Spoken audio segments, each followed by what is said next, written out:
Hello, my name is Brendan Lava, and I'm sorry I can't be with you in person. I hope the weather is as good where you are in Tyumen as it is here in London.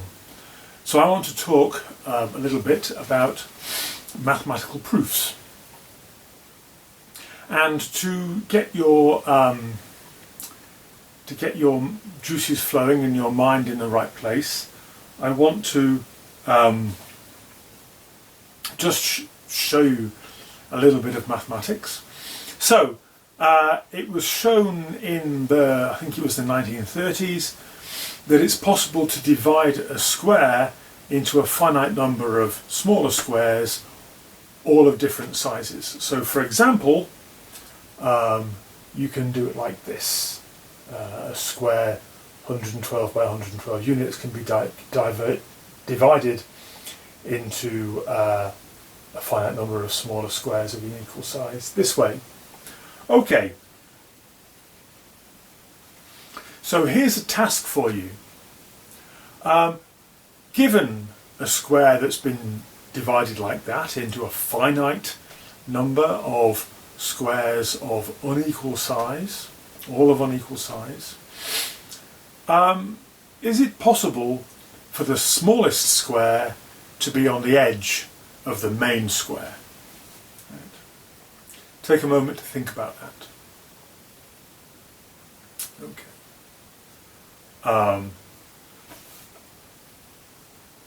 And so that this doesn't run on too long, I'll take it that you've thought about that and you've realised that the smallest square cannot be on the edge. Why? Well, here's why. If the red square is the smallest square, if you think about the two adjacent squares, they're going to be bigger than it, and they will stick further into the main square. That will create a little area which you can't fill with any of the squares, because any square that you might use to fill it has a longer edge than the little red square, and consequently would inevitably overlap something else. That's a completely rigorous and convincing mathematical proof and explanation, I think. I don't think you make that any more secure, any more epistemologically sound by doing anything to it. You could make it deeper by connecting it to other parts of mathematics. You might, for example, ask, well, how does that argument change if I think about it on a torus, or what happens in the three-dimensional case, right? Is it possible to divide a cube up into a finite number of smaller cubes? So you might make the result more general, or you might connect it to other parts of mathematics. That might involve some formalization, but just making that result more secure, you don't need more formalization to do it. I think that's pretty evident. Nevertheless, of course, that isn't what we normally say about proofs. So here's the standard quote that people nowadays give when we start talking about this. Here's Thomas Hales. So he says, the ultimate standard of proof is a formal proof, which is nothing other than an unbroken chain of logical inferences, mind you, from an explicit set of axioms. He then says, while this may be the mathematical ideal of proof, actual mathematical practice generally deviates significantly from the ideal. Well, and one's immediately tempted to say, well, yes, that's ideals for you, that you never find ideals realised in life, and actually That's probably a good thing, because when you examine it, an ideal is normally one pole of an opposition. I'll try and spell out that remark later. So, developing, here's Saunders Maclean, another illustrious mathematical voice, who says something very similar, but in rather more precisely. So he says, a mathematical proof is rigorous when it is, or could be, written out in the first order predicate language as a sequence of inferences from the axioms ZFC, right, so set theory axioms, each inference made according to one of the stated rules. Practically no one is the next part, right? Practically no one actually bothers to write out formal proofs. In practice, a proof is a sketch in sufficient detail to make possible a routine translation of this sketch into a formal proof. The test for the correctness of a proposed proof is by formal criteria and not by reference to the subject matter at issue. So notice, and this I think will have a bearing on some of the other topics that you're going to be talking about this week, that that Maclean commits himself to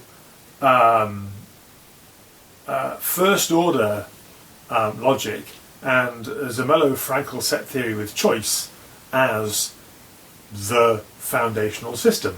Apparently that's what rigor requires. Now, well, he wrote that in 1986. There have been some developments since then. But I'm not so interested in the particular technical details. Just hang on to that last thought, that the test for correctness is by formal criteria and not by reference to the subject matter. So there's a distinction in Maclean's mind between formality and topic specificity, right? So a formal proof is topic neutral, is indifferent to the subject matter, whereas informal proofs are not. But then he goes on to say something else. He goes on to say, proofs are not only a means to certainty, but also a means to understanding. Behind each substantial formal proof, there lies an idea. It will not do to bury the idea under the formalism. Now, that's also an authentic expression of mathematical practice. But wait a minute. The idea, the proof idea, is presumably topic specific. Proof ideas are usually in some way associated with a particular area of mathematics or some particular mathematical subject matter. So on the one hand, you've got a proof idea which will be topic specific or will be kind of in some way local, will involve the particular subject matter of the proof. But the rigorous formal version of the proof apparently uses topic neutral inferences, topic neutral logic. So that sounds like there's quite a big difference between the inferences in the informal proof, between the regular proof, the sketch, and the inferences in the fully rigorous proof according to Maclean's definition. So it sounds like there is quite a free translation between the informal proof and the formal proof, because the character of the inferences has to change from being involving the subject matter to being wholly topic neutral. But that's odd because MacLean says that the translation should be routine, right? So that it should, there shouldn't be any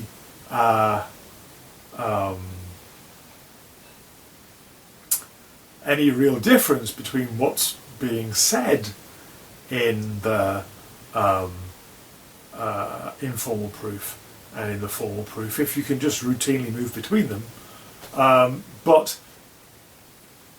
MacLean's other remarks suggest that the topic-specific informal proof and the topic-neutral fully formal proof are actually quite different.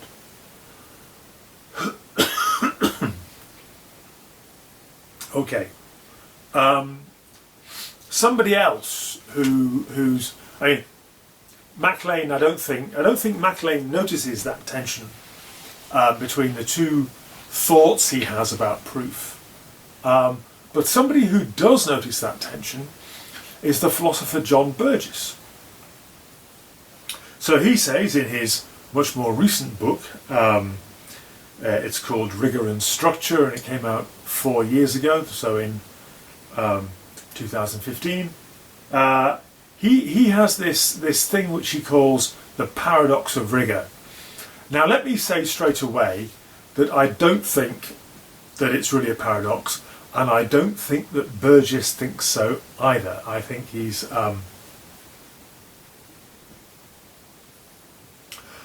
using the word paradox in a more general sense of, here's something that's a bit odd, here's a bit of a philosophical puzzle, rather than in the strict sense of here is something where both it and its negation is false, right? Anyway, the paradox of rigor, according to Burgess. So he says, a treatment of a given subject matter that is genuinely rigorous will ipso facto cease to be a treatment of that subject matter alone, right? So, talking about a mathematical treatment of a mathematical subject matter, if you deal with it rigorously, you will end up, as it were, washing the specificity out of it. You'll end up with something much more general. And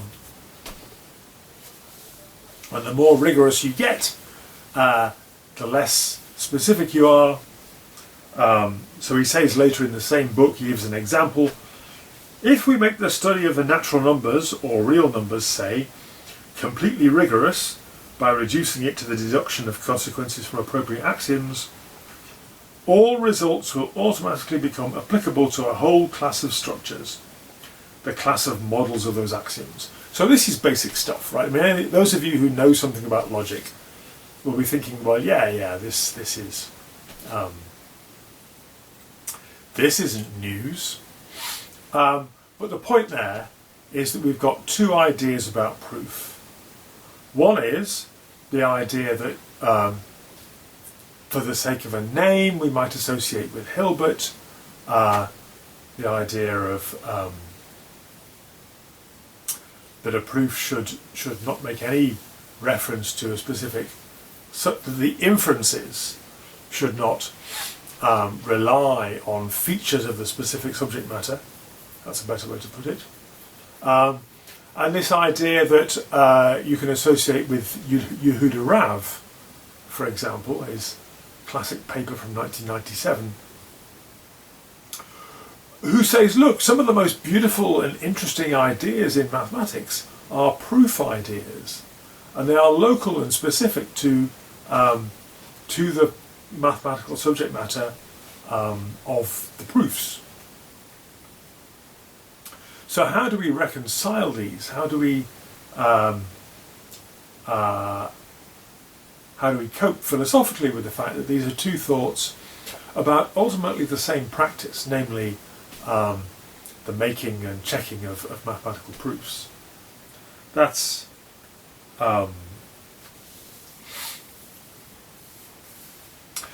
my question. So really we need a positive account of informal proofs, We need a positive account of how they work. Why?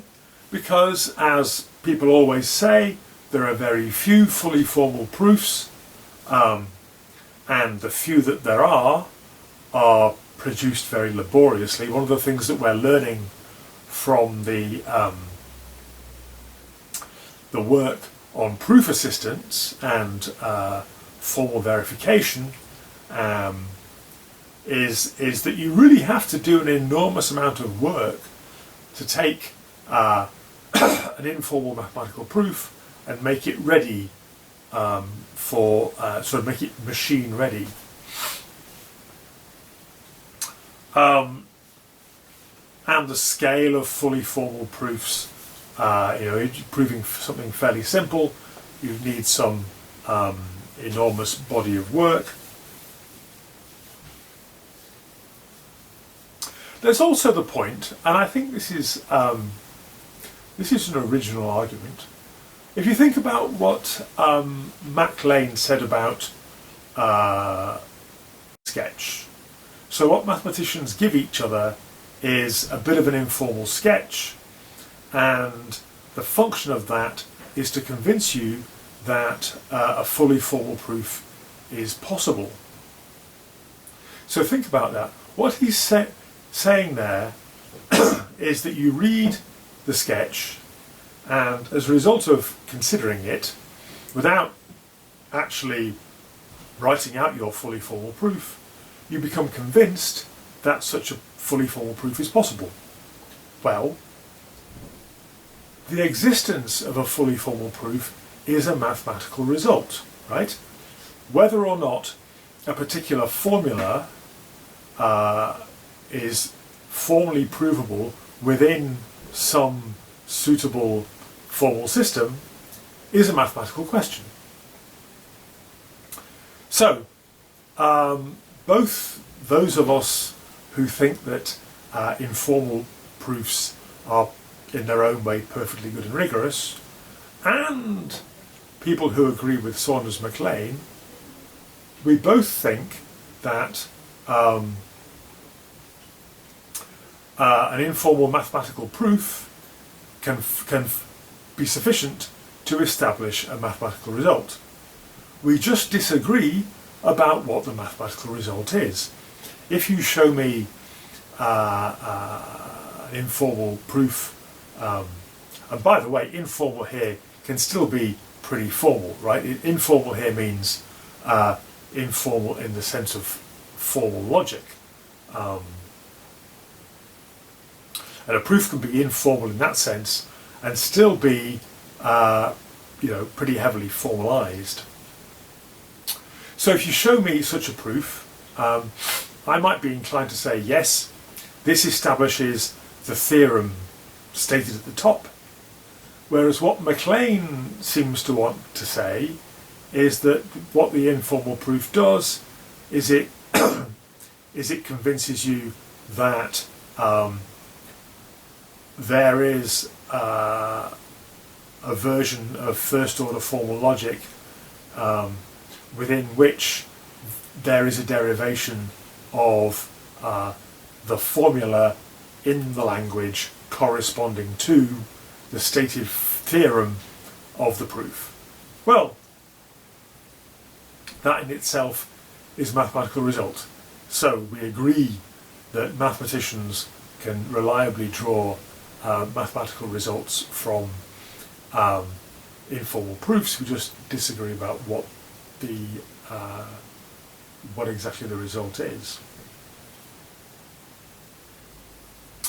And besides, from a kind of social science point of view, another reason why we need to have an account of the rigor of informal proofs is that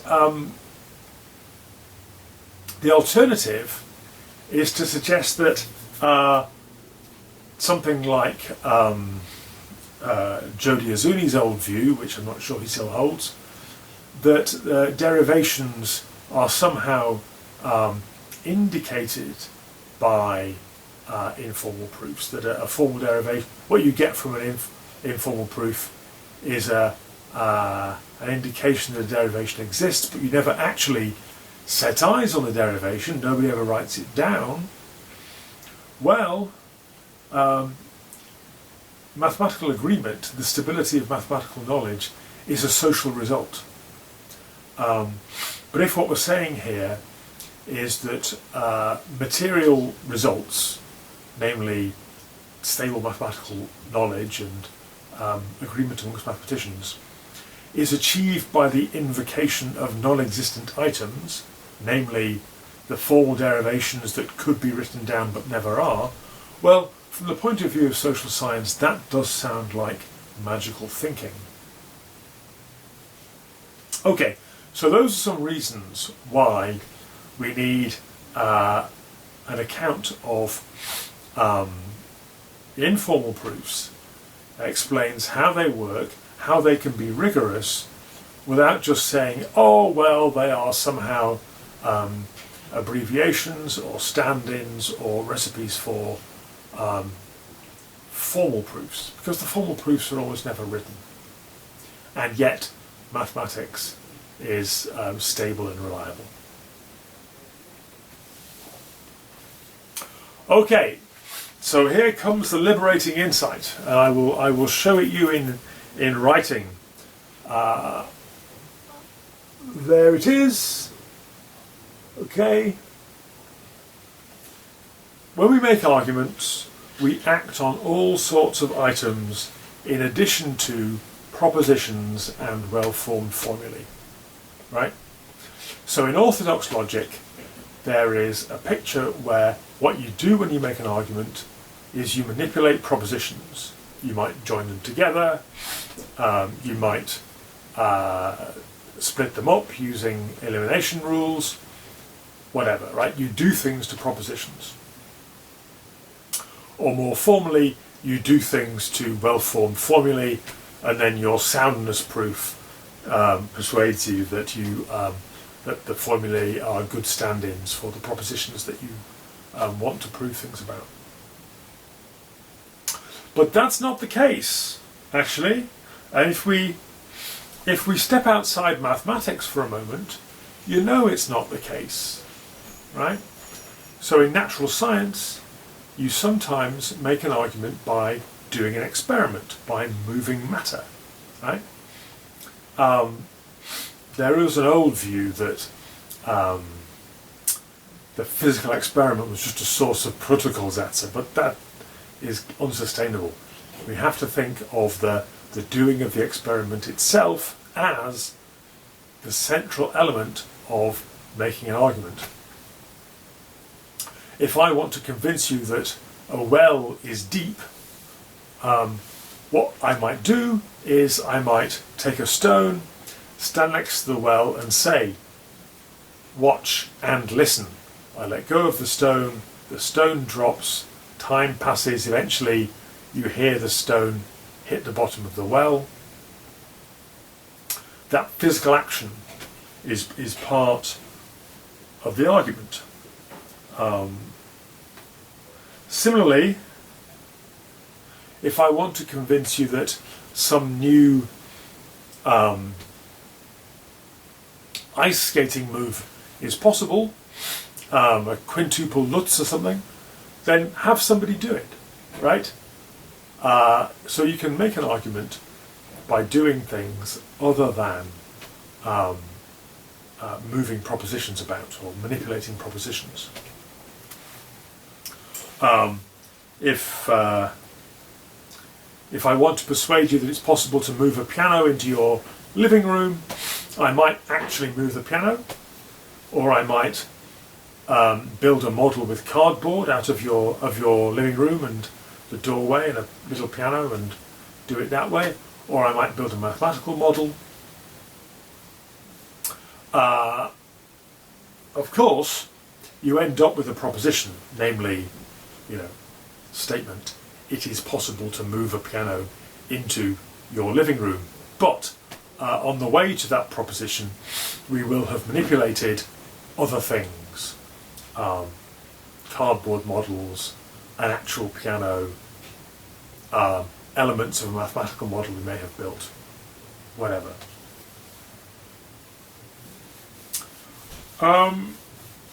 The other clue here is that mathematical proofs are full of imperatives, right? They don't just say here is a proposition, here is another. They tell you to do things. They say, you know, take this expression, do such and such to it. Whatever you get, do something else, right? And the objects of these imperatives aren't always propositions. They may be expressions, they may be mathematical objects themselves. And the crucial fact is that these actions are very often available only in specific mathematical domains. So, for example,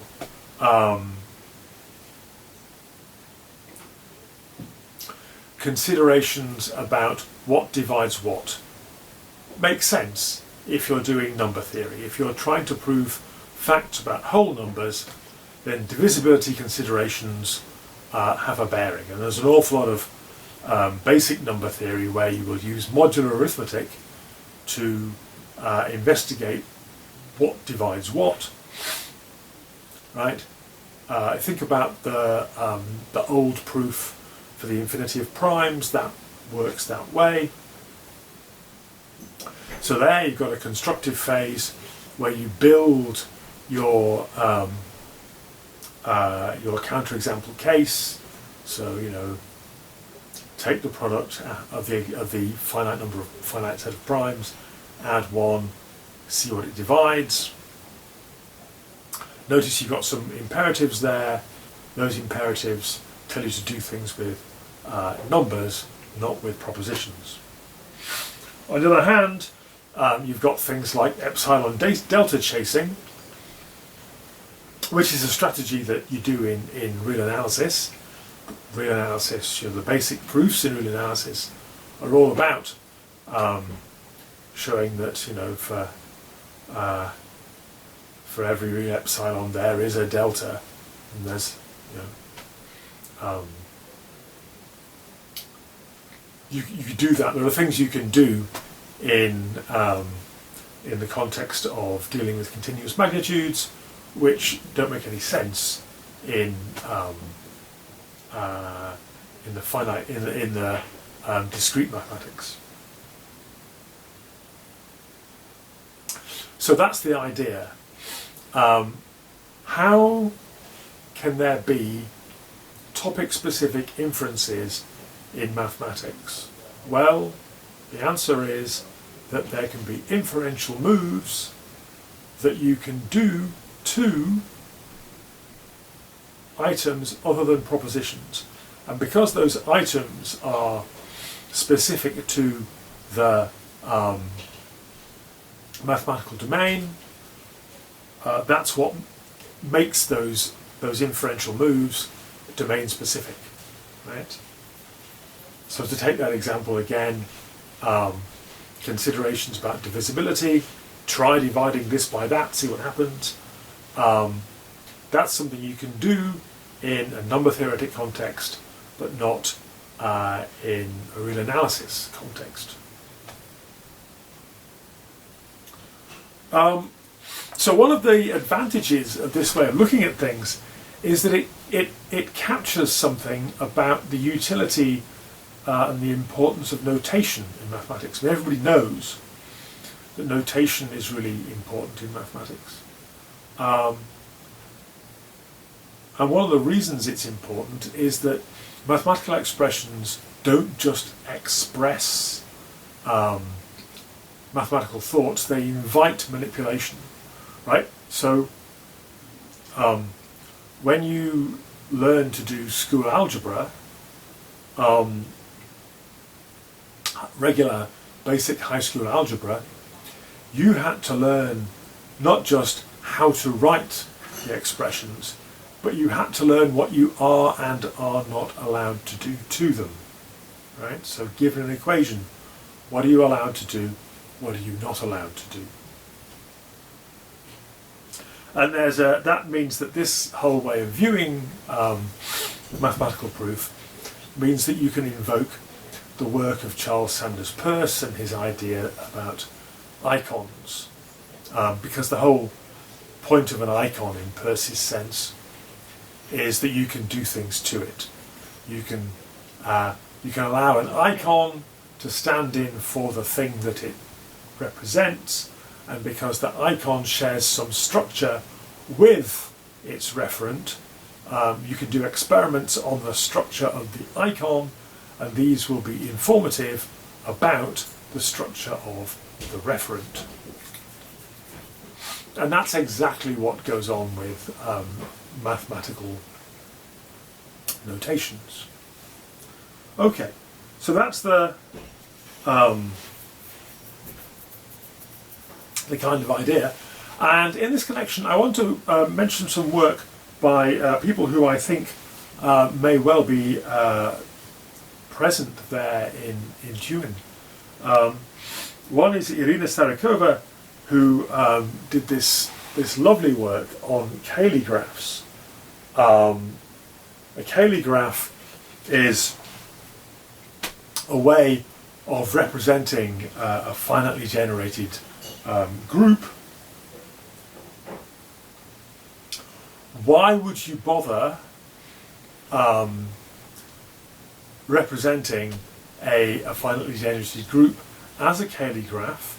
Well, because there are things you can do to the graphs that you can't do to the groups that are nevertheless informative about the groups, right? So Irina's question was, well, in fact the question was the title of the paper: why do mathematicians need different ways of presenting mathematical objects, right? In other words, given some mathematical object, why do you represent it in different ways? Well, because different representations permit different inferential actions, right?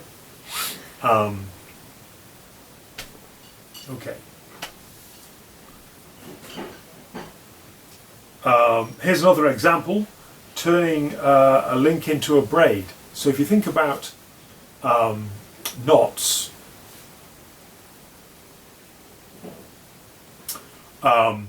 think about an oriented knot. Well, once you've oriented, you can cut it from the outside to the middle, and that creates a braid, what's called a braid. And that's terrific, because once you've done that, you can use the fact that the crossings of braids are group operations, right? There's taking the two strings in a braid, cross them over. Crossing them over, is an element in braid group. So once you've turned your knot into a braid, you can then use group theory to describe it, which you couldn't so easily do with the original knot. And here is a little illustration to show you how that works. You start off with the oriented knot, you cut it, you open it out, and you get a braid.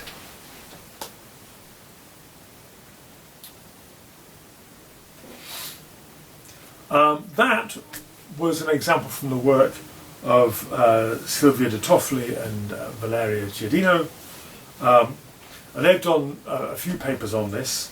One of them is about, so knot theory they talk about. So the Meister moves are permissible moves in doing things to knots, right? So the important thing here, if you're establishing a mathematical practice, is you need to know what the permissible inferential moves are, right? You've only got a rigorous, well-grounded inferential practice that you could reasonably describe as a form of mathematical proof if you know what the permissible operations are, which is why when knot theory was being invented, one of the first things you had to do was list the moves that you were going to make with your knots. And knot theory is interesting in all this because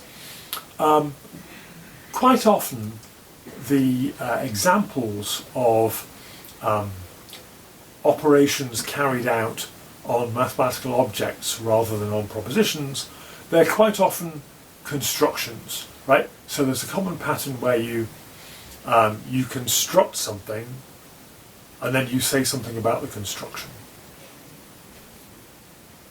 So you see that in Euclidean geometry. You start off with a figure, following the rules of Euclidean geometry. I'm talking about Euclidean geometry as described by Euclid, right? Not the modern geometry of the Euclidean plane. I mean ancient Euclidean geometry, right?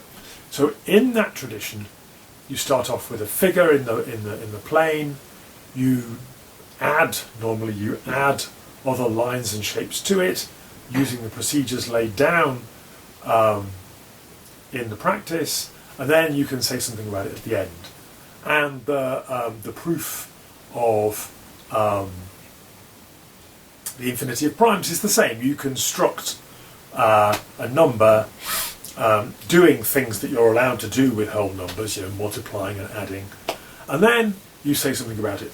But knot theory, you're transforming rather than constructing. So knot theory is useful in this discussion, partly because it's transformations rather than constructions. And here's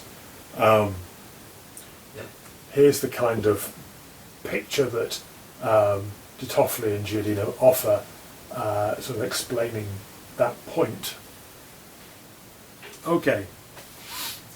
I also want to talk about Andre Rudy, who is interested in homotopy type theory. I think he may be there present. Hi Andre, if you are. So he had this paper, Constructive Axiomatic Method in Euclid, Hilbert and Voevodsky. So he says, the received notion of axiomatic theory as a set of propositions provided with a relation of deducibility is not adequate to the successful practice of axiomatic thinking in mathematics and physics. So he has this idea of a constructive theory where, yes, propositions are among the things that you manipulate, but it treats propositions as certain types of objects along with other non-propositional types of objects. Now, he does this from a very high level of abstraction. That's what homotopy type theory allows you to do. But the crucial point, he says, rules do not, this is quotation, rules do not reduce to rules for handling propositions. Other types of theoretical objects should be equally handled according to certain rules. So, we need to think then about what about the orthodox picture? What about the idea that we had in Saunders MacLean that the foundational language for mathematics is set theory and the inferences should all be in first order logic. That's what rigor means.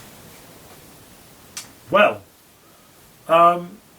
one of the points I want to make about that is, of course, that set theory itself is not part of logic. Set theory is not topic neutral. It's tempting to think that set theory and logic are very closely related, but that's probably just because of the historical importance of categorical logic, so the kind of syllogistic all A's are B's stuff. But if you think about categories that way, that introduces sets in precisely the way that leads you to Russell's paradox. So as soon as you stop thinking about sets in the way that leads to Russell's paradox and start thinking about them in the way that we do now, you've got a distinct branch of mathematics with its own operations, right? The formation of unions, the formation of intersections, those are operations that you can only do on sets, right? You can't do them on natural numbers, unless of course you've convinced yourself that the natural numbers are really sets. But that's, that's a piece of ideology. So when mathematics gets translated from its original domain into the language of set theory, it's not being translated into a domain of content-neutral actions, right? It's being translated from one specialised area of mathematics with its own permitted actions to another, right? In other words, the lingua franca is still a language, right? The lingua franca is still a specific language with its own rules of grammar and its own specificities. Okay. And the thing to bear in mind through all this is the fine Italian proverb traduttore traditore, and I apologise to any speakers of Italian for my pronunciation. Another way to put it, Goethe famously said that mathematicians are like Frenchmen. If one speaks to them, they translate it into their own language, and then it will very soon be something entirely different, right? And this is true within mathematics. The whole point of translating a problem from one area of mathematics to another is to make it into something a bit different, where you can do different things to it. And that includes translation into the foundational language. Now, I've just about got time to mention Allan Weir. Now, Allan Weir is rather interesting in all this.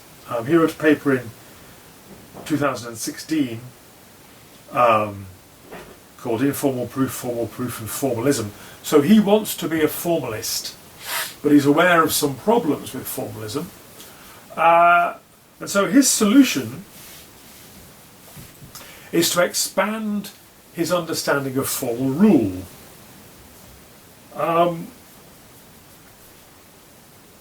So he thinks of things like basic rules for differentiation, power rules, product rules, quotient rules. These are formal rules. Derivations abound, he says, right? So a derivation for Weir is not a content-neutral application of a logical rule, or an application of a content-neutral logical rule. Rather, for Weir, a derivation is any fully explicit procedure, like so the procedures for long multiplication and long division that we learned in primary school, those are derivations, right, for Weir. Why? Because that allows him to be a kind of formalist whilst recognising the richness of mathematical practice. So he ends up with a position rather like mine.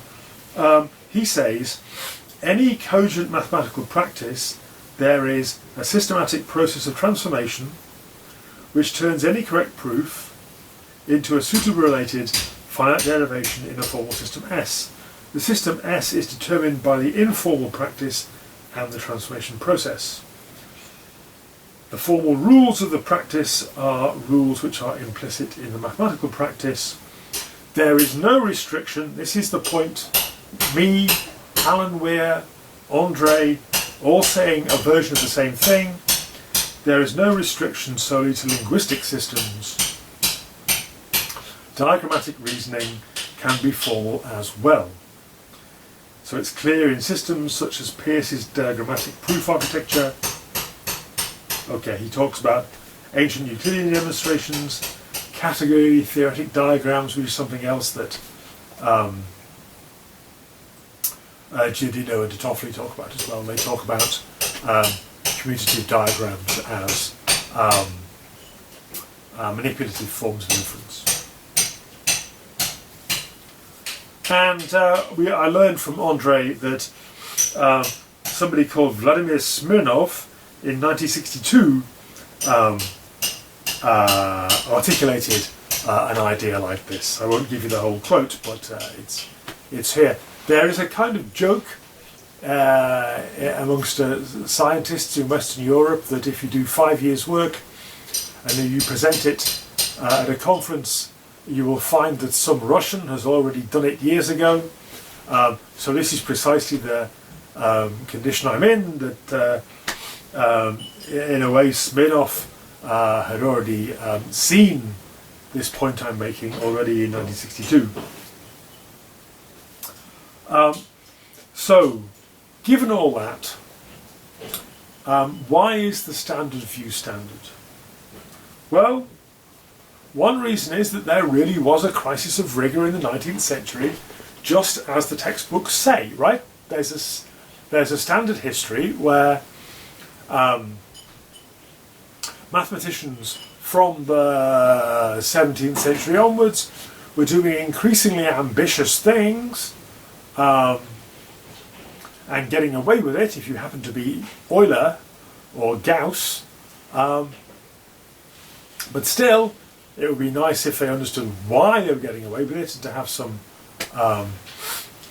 understanding of the rigor of mathematics. It didn't depend on being a genius. Paradoxes of set theory and all the rest of it. So sure, that's one reason.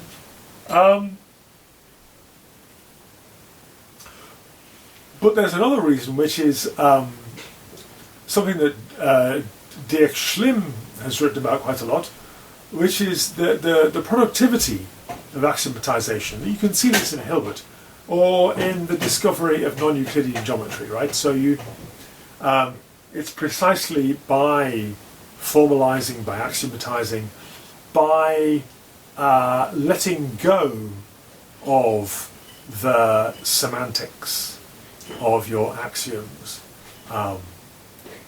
of allowing the key terms like point and line and plane to mean something else from what you originally understood intuitively, allows you to do things like investigate the logical structure of your axioms, and for that matter invent non-Euclidean geometry. Think back to what I had John Burgess saying, that if you have an argument, a mathematical proof that has subject neutral inferences, then you're not just proving a result about your original topic, you're proving it about any model of your axioms. Well, that's great. That makes the whole business so much more powerful.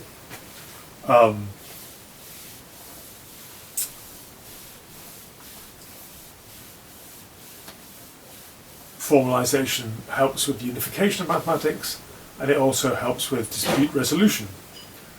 It is the case that when mathematicians disagree about, some result or some claim,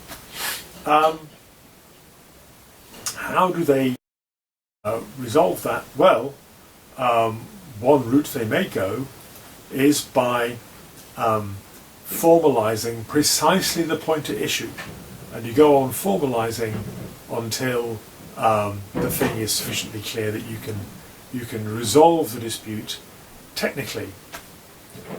But the point I stick to is that that only happens on those occasions and insofar as there's a dispute.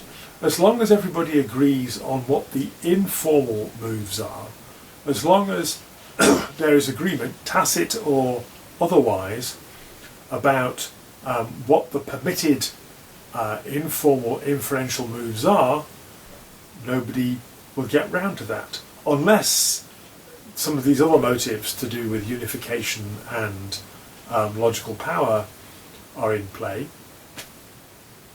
And the fact remains that there are rigorous, effective, informal proofs. That's why I started with the red and yellow squares, and we do have to explain how that's possible, even at the same time as recognising that there is a deep and powerful and important push in mathematical practice towards formalization, towards topic neutral inferences. I think where we end up with is that the fully formal proof as described by Saunders MacLean is an ideal. But the thing about ideals is that they are extreme poles, and real life is lived between those extremes. So, you know, Jesus is one ideal human life. I don't know, Pericles might be another, right? Most of us would be very badly advised to live either as Jesus or as Pericles or as any other ideal. These ideals pull us towards them, but there's always countervailing forces.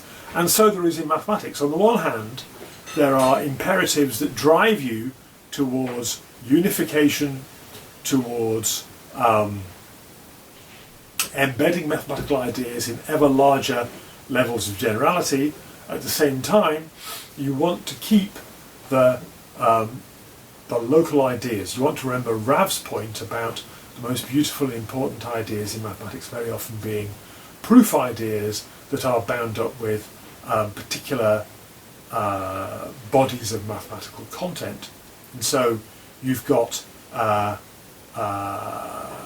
one imperative pushing you, towards a fully formal proof, and another set of imperatives that are holding you back from that destination. And I think that's the way to think about mathematical proof and what's going on in mathematics now. So I started out with two thoughts about mathematical proof, the two thoughts that I found in Saunders MacLean and which in John Burgess jointly give the appearance of paradox.